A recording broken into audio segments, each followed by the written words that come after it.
યાત્રાધામ શામળાજી પ્રકૃતિ સૌંદર્યથી ખીલી ઉઠી હોય તેવા દ્રશ્યો અહીંયાથી સામે આવ્યા છે। ચાર તરફ ડુંગરોની વનરાજી હરિયાળી બનતા કાશ્મીર જેવો માહોલ અહીંયા જોવા મળ્યો। વરસાદ બાદ કુદરતી સૌંદર્ય સોળે કળાએ ખીલ્યું।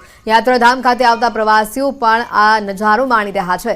સૌંદર્યનો નજારો માણવા માટે મોટી સંખ્યામાં પ્રવાસીઓ અહીંયા ઉમટ્યા છે। કવિ શ્રી ઉમાશંકર જોશીએ પણ સાબરકાંઠાને કાશ્મીર તરીકેની ઉપમા આપી છે।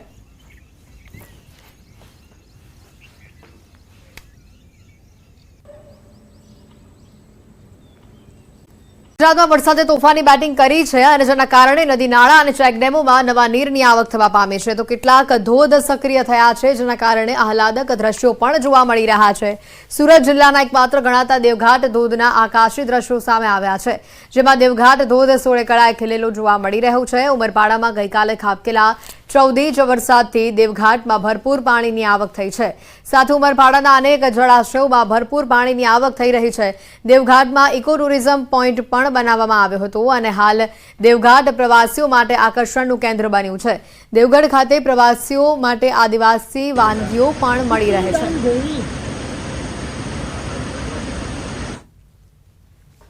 સુરત જિલ્લાના ઉમરપાડા એક સુરત જિલ્લાનું ચેરાપુંજી સમાન છે। ચેરાપુંજી ઉમરપાડાની અંદર વહેલી સવારથી 4 કલાકમાં 14 ઇંચ વરસાદ વરસતા નદી નાળાઓ 2 કાંઠે થયા હતા। હાલ ન્યૂઝ 18 ગુજરાતીની ટીમ પહોંચી છે ઉમરપાડા તાલુકાના દીવતરના દેવઘાટ ખાતે। દેવઘાટના સીધા દ્રશ્ય બતાવવાનો પ્રયાસ કરીશ કે આજે દેવઘાટનો જે વોટરફોલ્સ છે એ સુરત જિલ્લામાં એકમાત્ર વોટરફોલ્સ છે। હાલ જે આ મહુવન નદીનું જે વરસાદી પાણી છે એને લઈ આ જે દીવતરનો જે દેવઘાટ ધોધ છે એ સોળે કળાએ ખીલી ઉઠવા પામ્યો છે। ખાસ કરીને બીજા દ્રશ્ય બતાવવાનો પ્રયાસ કરીશ કે ડુંગર વિસ્તારની અંદર આ જંગલની અંદર વોટરફોલ્સ આવેલો હોય છે। અંતર્ગત જે અહીંના જે વૃક્ષો છે લીલાછમ અને ગ્રીનરી જોતા આ કઈ નજારોમાં અલગ પ્રકારનો જોવા મળે છે। ખાસ કરીને અહીં ગુજરાત સરકારના પ્રવાસન નિગમે પણ કરોડો રૂપિયાની ગ્રાન્ટ ખર્ચ કરી અને અહીં એક જે ઇકો ટુરિઝમ જે પોઈન્ટમાં બનાવવામાં આવ્યો છે જેને ધ્યાનમાં લઈને દૂર દૂરથી પ્રવાસીઓ અને સહેલાણીઓ આ વોટરફોલ્સનો નજારો પણ માણવા આવતા હોય છે।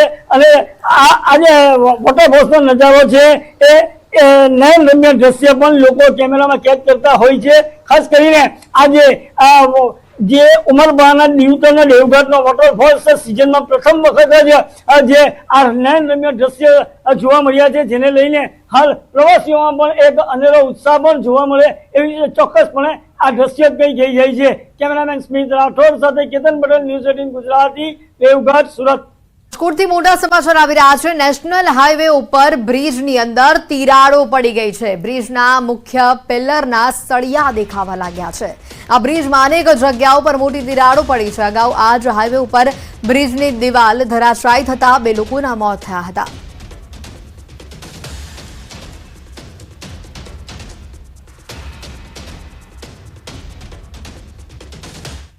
રાજકોટ શહેરના નેશનલ હાઈવે પર આવેલા એક બ્રિજની હાલત જે છે કફોડી બની છે। આપ સીધા દ્રશ્યો જોઈ શકો છો તે રાજકોટ શહેરના જે હુડકો બ્રિજ છે ત્યાંના દ્રશ્યો છે। આમ તો આ બ્રિજ અહીંયા જે ટ્રાફિક છે ટ્રાફિકને જોતા જ ખ્યાલ આવી શકે છે કે આ બ્રિજની આસપાસથી કેટલા લોકો પસાર થઈ રહ્યા છે, પરંતુ ક્યાંક ને ક્યાંક આ બ્રિજ છે તે અત્યંત જે છે કથળેલી હાલતમાં જોવા મળી રહ્યો છે। ખાસ કરીને વાત કરવામાં આવે તો આ બ્રિજનો જે મુખ્ય પિલર કહી શકાય તે મુખ્ય પિલરના જે છે સળિયા દેખાવાનું શરૂ થઈ ગયું છે। સીધા જ આ સળિયા છે તે જોઈ શકાય છે। અહીંયા જે છે એકદમ આ સળિયો બહાર આવી શકે ગયો છે। એટલું જ નહીં, માત્ર આ એક બાબત નથી, પરંતુ અહીંયા જે સામેની બાબત છે તે પણ આપણે બતાવવાનો પ્રયાસ કરીશું। આ બ્રિજનો જે મુખ્ય ભાગ છે તે ક્યાંક ને ક્યાંક અત્યંત જર્જરિત હાલતમાં ફેરવાયો છે। મોટી તિરાડ પડી ગઈ છે। હાલ ચોમાસાની ઋતુ પણ જે છે શરૂ છે। આવા સમયે કોઈ પણ સમયે અહીંયા ગાબડું પડી શકે છે। માત્ર આ કે એક કે બે જગ્યાએ નહીં, પરંતુ એ ઉપરનો ભાગ છે તે પણ અત્યંત જર્જરિત બન્યો છે। કોઈ પણ સમયે આ દિવાલ છે, આ દિવાલનો ભાગ છે તે પણ નીચે આવી શકે છે। અહીંથી પસાર થતા લોકોના જીવને પણ જોખમ સર્જાઈ શકે છે। સામાન્ય રીતે આ નેશનલ હાઈવે છે ને એટલા માટે અહીંયા દિવસ દરમિયાન હજારો લોકો આવતા જતા હોય છે અને ક્યાંક ને ક્યાંક આ તમામ લોકોના જીવને પણ જોખમ સર્જાયું છે। અહીંયા કેટલાક સ્થાનિક લોકો છે, આપણે એમની સાથે પણ વાત કરીશું। શું કહેશો, આ બ્રિજમાં કેટલી અનેક જગ્યાએ તિરાડો પડી છે, અનેક જગ્યાએ સળિયા દેખાય છે, કેવી સ્થિતિ? સ્થિતિ આ જે તિરાડો પડી છે એ સિમેન્ટની નથી પણ ભાજપના ભ્રષ્ટાચારની તિરાડો છે અને આમાં ગમે ત્યારે પણ જાનહાનિ થઈ શકે એમ છે. આપ જોઈ શકો છો કે ભૂતકાળમાં આજી ડેમમાં 2 આહિરીઓના આવી જ રીતે તંત્રની બેદરકારીના હિસાબે જે જાનહાનિ થયેલી હતી, તો આમાં પણ એવું લાગી રહ્યું છે કે કોઈ આ પુલ રાહ જોઈ રહ્યો છે કે 4 લાખ રૂપિયા મારે કોને આપવા સરકારના. ચોક્કસથી અહીંયા અન્ય એક ભાઈ છે, આપણે એમની સાથે વાત કરીશું. તમે અહીંથી અવારનવાર પસાર થતા હોય, બીક લાગે છે આ જે તિરાડો પડી છે? બીક તો લાગે છે. ભૂતકાળમાં આજી ડેમ ચોકડીની દિવાલમાં તિરાડો પડી હતી ત્યારે 2 આહિર યુવાનોના મૃત્યુ થયું હતું. એમને માત્ર 4 લાખની સહાય આપીને કેસ પૂરો કરવામાં આવ્યો હતો. અહીંયા લાખોની સંખ્યામાં લોકો 24 કલાક અવર જવર કરે છે, તો ગમે ત્યારે આ બ્રિજ પડી શકે છે એમ છે. માથે નેશનલ હાઈવે અને નીચે સિટીનો ટ્રાફિક, એટલા માટે જરૂરી છે. મેં ગઈકાલે રાજકોટ કમિશનર સાહેબ, કોર્પોરેશન કમિશનર સાહેબને મૌખિક રજૂઆત કરેલી છે. નેત્રંગમાં ધોધમાર વરસાદ જોવા મળ્યા બાદ નદી નાળા સાથે ધોધ પણ સક્રિય થઈ રહ્યા છે. નેત્રંગનો ધાણીખૂંટ ધોધનો આ આહલાદક નજારો સામે આવી રહ્યો છે. ધાણીખૂંટ ધોધના આકાશી દ્રશ્યો સામે આવી રહ્યા છે. ગઈકાલે નેત્રંગમાં 7.5 ઇંચ વરસાદ ખાબક્યો. ધાણીખૂંટ ગામના સૌંદર્યની સાથે રોમપોલ ઓવરફ્લો થયું છે. પ્રકૃતિ સોળે કળાએ ખીલી ઉઠી છે. આ ધોધ ખાસ કરીને નદીઓ ઓવરફ્લો થતા સહેલાણીઓ પણ દૂર દૂરથી મોટી સંખ્યામાં નજારો માણવા માટે આવ્યા હતા.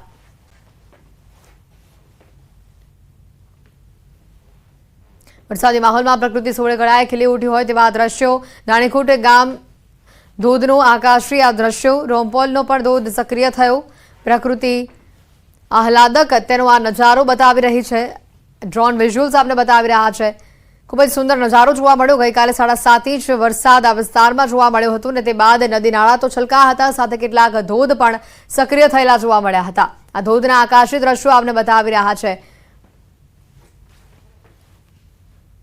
ઝરણા ધોધ સક્રિય થતા લોકો પણ મોટી સંખ્યામાં પહોંચ્યા હતા. પણ કંઈક આવા જ સમાચાર છે. ગઈકાલે પડેલા વરસાદે એમસીની મોન્સૂન કામગીરીની પોલ ખોલી નાખી છે. ત્રાગડ વિસ્તારમાં ગરનાળામાં હજી પણ પાણી ભરાયેલા છે. આ ગરનાળામાં પાણી ભરાતા વાહન ચાલકો મુશ્કેલીમાં મુકાયા. અનેક વાહન ચાલકોના વાહનો અહીંયાથી નીકળતા બંધ પડી ગયા. વરસાદના કારણે ગઈકાલે આ ગરનાળું બંધ કરવાની ફરજ પડી હતી.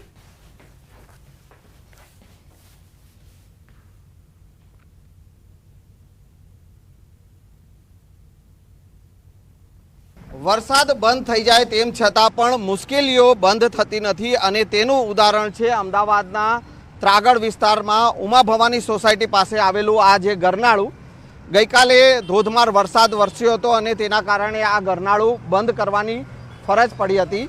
જોકે વરસાદને વિરામને કલાકો વીતી જવા છતાં હજુ પણ અહીંના લોકો જે છે તેઓની મુશ્કેલી દૂર થઈ નથી. આપ જે આ દ્રશ્ય જોઈ શકો છો કે ગરનાળું હજુ પણ પાણીથી ભરાયેલું છે અને જે પણ લોકો અહીંયાથી પસાર થઈ રહ્યા છે તેઓના વાહનો બંધ થઈ રહ્યા છે. તેઓને ધક્કા મારી અને વાહનો અહીંથી લઈ જવાની ફરજ પડી રહી છે. આપ જે જોઈ શકો છો કે આ સ્કૂલની બસ છે અને સ્કૂલની બસમાં પણ જે બાળકો અહીંયાથી જે સ્કૂલની બસમાંથી અહીંયા પસાર થઈ રહી છે સ્કૂલની બસ, અને એ સ્કૂલની બસ પણ જે છે તે આ પાણીમાંથી પસાર થવાની ફરજ પડી રહી છે. જે વાહનો આવી રહ્યા છે, કેટલાક વાહન ચાલકો જે છે તેઓના વાહનો પોતે ધક્કા મારે, કારણ કે વાહનો બંધ થઈ રહ્યા છે અને તેના કારણે તેઓને ધક્કા મારી અને વાહનો જે છે તે અહીંયાથી લઈ જવાની ફરજ પડી રહી છે. કેવી મુશ્કેલીનો સામનો કરવો પડી રહ્યો છે? સર, મુશ્કેલીનો સામનો તો ઘણો કરવો પડી રહ્યો છે, કારણ કે પહેલાં પણ વરસાદ પડ્યો હતો ત્યારે પણ ગરનાળું ભરાઈ ગયું હતું ને ત્યારે પણ ગરનાળું ભરાઈ ગયું હતું. આપ જોઈ શકો છો કે સર મુશ્કેલીનો સામનો અમારે સર જોબનો ટાઈમ હોય છે, અમે જોબ ટાઈમે પણ નથી પહોંચી શકતા. હરેક વ્યક્તિને આવવા જવાની તકલીફ બહુ થાય છે. જ્યારે પણ વરસાદ પડે છે, થોડો પણ વરસાદ આવે છે જ્યારે બી, ત્યારે તમામ પ્રકારથી આ ગરનાળા ભરાઈ જાય છે અને અંડરબ્રિજ બંધ કરી દેવામાં આવે છે હરેક પ્રકારથી. આ ગઈકાલે સવારનું ભરાયેલું છે. હમણાં વચ્ચે પણ એક વરસાદ પડ્યો હતો ત્યારે પણ ગરનાળું લાસ્ટ 5 દિવસ સુધી આ ગરનાળું તમામ પ્રકારથી બંધ કરવામાં આવ્યું હતું. તો આ જે વાહન ચાલકો આપ જે જોઈ શકો છો કે જેટલા પણ વાહન ચાલકો જે 2 વ્હીલર ચાલકો જે આવી રહ્યા છે તેઓના વાહનો બંધ પડી રહ્યા છે અને ધક્કા મારી અને વાહન જે છે તે એ પાણીમાંથી બહાર લાવવાની ફરજ પડી રહી છે. અમદાવાદ મ્યુનિસિપલ કોર્પોરેશન છે એ મોટી વાતો કરે છે પાણીના નિકાલની, પરંતુ પાણીના નિકાલની કોઈ પણ પ્રકારની વ્યવસ્થા અહીંયા જોવા મળતી નથી। પ્રી મોન્સૂન પ્લાનની પણ મોટી મોટી વાતો જે કરવામાં આવે છે, પરંતુ એ પ્રી મોન્સૂન પ્લાન જ્યારે પણ વરસાદ પડે છે અને એ પ્રી મોન્સૂન પ્લાન ધોવાઈ જાય છે। હું એ દ્રશ્ય પણ આપને બતાવીશ કે આ બેન જે આપ જે જોઈ શકો છો કે બેન એ પોતાનું વાહન જે છે તે બંધ પડી ગયું અને બેન આ પ્રકારની તકલીફનો સામનો કરવો પડી રહ્યો છે। આ તમે ગરનાળામાંથી વાહન ખેંચીને તમારું ટુ વ્હીલર ખેંચીને લઈને આવ્યા। क्या करिए बताओ, प्रॉब्लम तो होती है ना, सभी को होती है, उसमें क्या कर सकते हैं अभी। पर अभी सरकार को समझना चाहिए ना कि ऐसा प्रॉब्लम ना फेस करनी। अभी गिर जाती तो पूरी गाड़ी खराब हो जाती, क्या करेंगे अभी। तो कहाँ पे जा रही हो और आप अभी? मैं अभी मेरे जॉब पे जा रही हूँ। तो अभी ये व्हीकल बंद हो गया, तो अभी क्या करिए बताओ, कोई तो ऑप्शन होगा जो मुझे बता सकते हैं कि इसका क्या कर सकते हैं। प्रशासन को ये पानी का निकाल की व्यवस्था करनी चाहिए आपको। करनी चाहिए ना, करनी चाहिए। अभी हम लोग गिर जाते तो लग जाता, तो बच्चे घर पे अकेले हैं, क्या कर सकते हैं बताइए, ऐसा थोड़ी चलता है। તો આ પ્રકારની મુશ્કેલીનો સામનો જે છે એ અહીંયા જે પણ વાહન ચાલકો નીકળી રહ્યા છે અને તેઓને આ મુશ્કેલીનો સામનો અહીંયા કરવો પડી રહ્યો છે। કેમેરામેન શ્રેણિક મહેતા સાથે સંજય ટાંક, ન્યૂઝ 18 ગુજરાતી, અમદાવાદ। તો અમદાવાદના ગોદરેજ ગાર્ડન સિટી વિસ્તારમાં પણ રોડ બેસી જવાની ઘટના સામે આવી છે। ગઈકાલે વરસાદના કારણે ગોદરેજ ગાર્ડન સિટી વિસ્તારમાં પાણી ભરાયા હતા અને રોડ બેસી જતા વાહન ચાલકો મુશ્કેલીમાં મુકાયા। વરસાદના કારણે આ વિસ્તારને જોડતા અન્ય રસ્તાઓ પણ ધોવાયા છે। ઠેર ઠેર રોડ ઉપર ખાડા પડી જતા લોકો મુશ્કેલીમાં મુકાયા છે।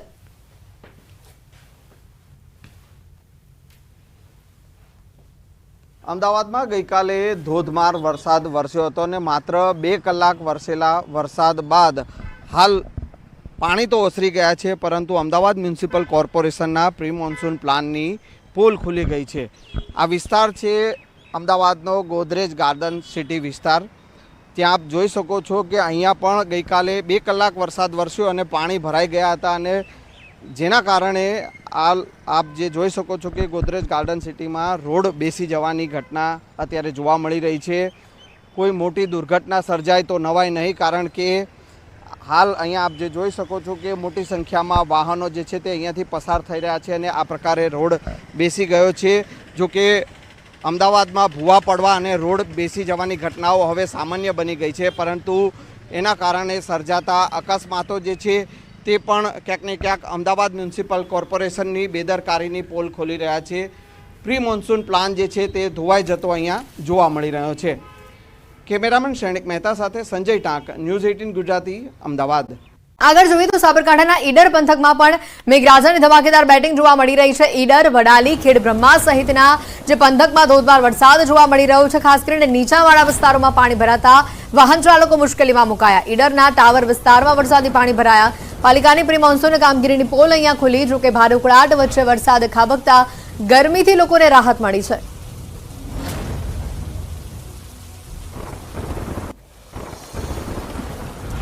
સાબરકાંઠાથી વધુ સમાચાર આવી રહ્યા છે। ઉપરવાસમાં વરસાદથી વિજયનગરની નદીઓમાં પાણીની આવક થવા પામી છે। રાજસ્થાનમાં સારા વરસાદના પગલે નદીઓમાં પૂર આવ્યું છે।